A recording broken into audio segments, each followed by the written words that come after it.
Hello everyone, welcome back to our channel, Church Media Creative. If you're meeting me for the first time, I am Olu. In today's tutorial, I will show you how to install Easyworship version 7 without the watermark. But first, mark the register by subscribing and hitting on the notification bell. Click the link in the description below to download the required file. Once downloaded, they will likely be in your download folder. For this tutorial, I have moved mine to the desktop for easy access. Make sure you have the WinRAR installed. There's a link in the description for that too. Open the file. Run the setup. Click Finish.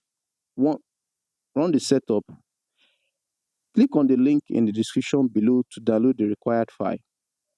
Once downloaded, they will likely be in your download folder.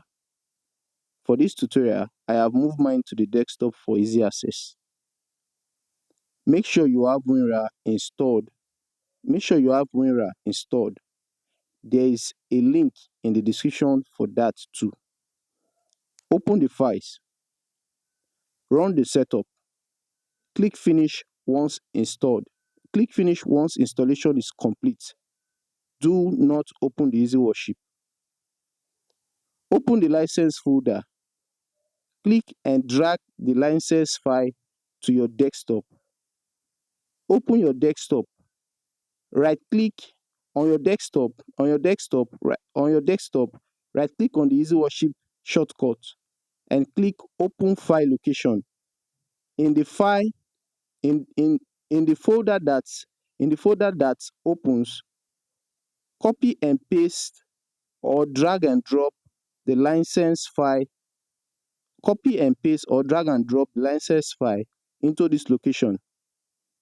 If prompted to replace the existing file, click Replace, then Continue.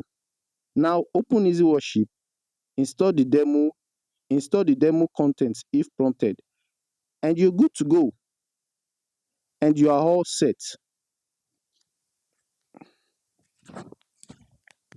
If you love our video, if you love this,